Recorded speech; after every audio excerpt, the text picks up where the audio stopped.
I'll be talking to Aeneas Chuma, Regional Director of the International Labour Organization. Thank you so much for joining us on this interview. Give us a sense of what the labour market is right now on the African continent. We know that unemployment is high in some countries like Nigeria. We have it around the 24%, South Africa around 25%. Now, many experts in Nigeria say we need to declare a state of emergency, but just give us a sense of the African picture right now.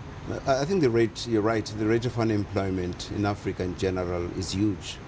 But what is worse also is the rate of underemployment, and the particular aspect of it is that most of the unemployed are very young people, and they're relatively well educated in the previous generation, and they face unemployment levels at a time when the African economies have grown significantly in the last decade. So I don't know about the state of emergency, but I think it's a very appropriate way of characterizing the type of problem that African countries have. But do you think it's global? Do you think it's getting the attention it deserves? I think yes. The issue is how to respond to that crisis. I think by and large the analysis is widely shared as to what the problem is and what is given rise to that type of problem. I think what is lacking now is a common approach and response to that problem going forward.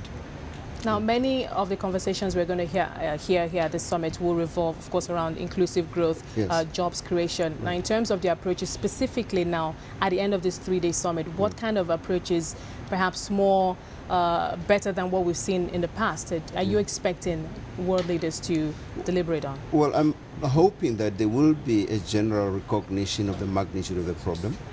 A recognition that macroeconomic growth is very important, and over the last 10 years African economies have grown.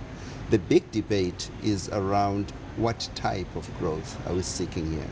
I think what we need to do is to invest in the type of growth that generates jobs, and these jobs have to be decent jobs that pay wages, that reduce poverty.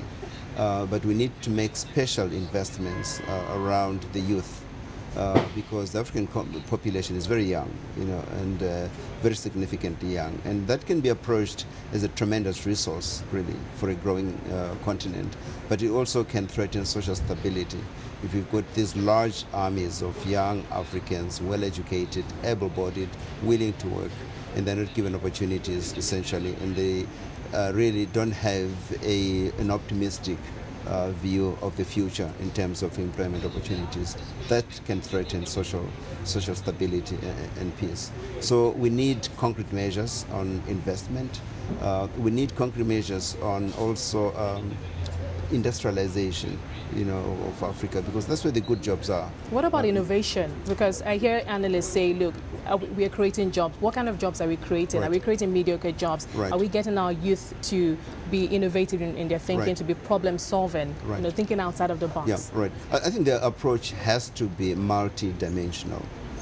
First and foremost, there has to be the capacity to generate jobs. And then the next level, then what type of jobs? And then you have to also encourage and support entrepreneurship. It's not just jobs, it's also enabling young people basically to step forward and and create jobs for themselves and for others as well. So we have to instill a spirit of entrepreneurship. One of the celebrated cases is of a young Nigerian who created an online university at the age of 23. Or a young Ethiopian woman who has also created a bank that supports young entrepreneurs and all that. I think we should increasingly go beyond just creating jobs, but promoting innovation, as you said, and entrepreneurship and supporting that.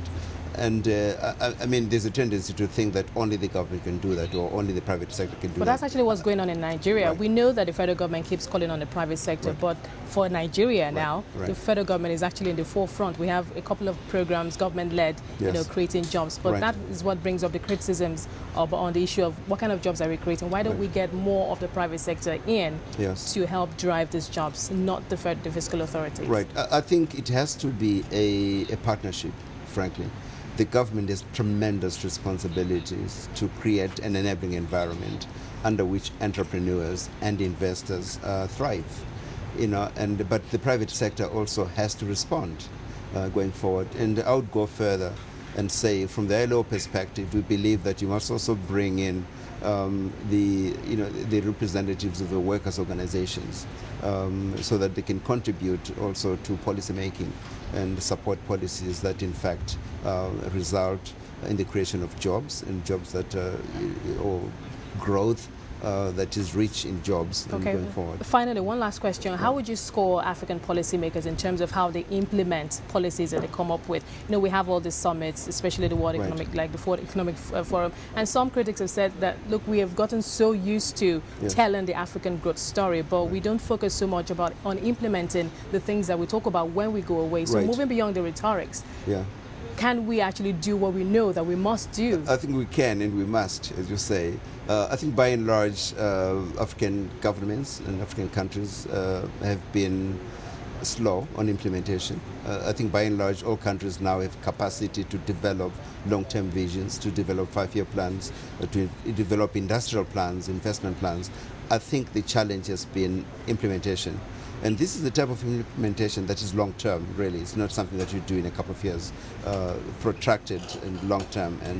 But the other countries that have done particularly well in terms of policy consistency, countries like Botswana, in terms of the diamond sector and going forward.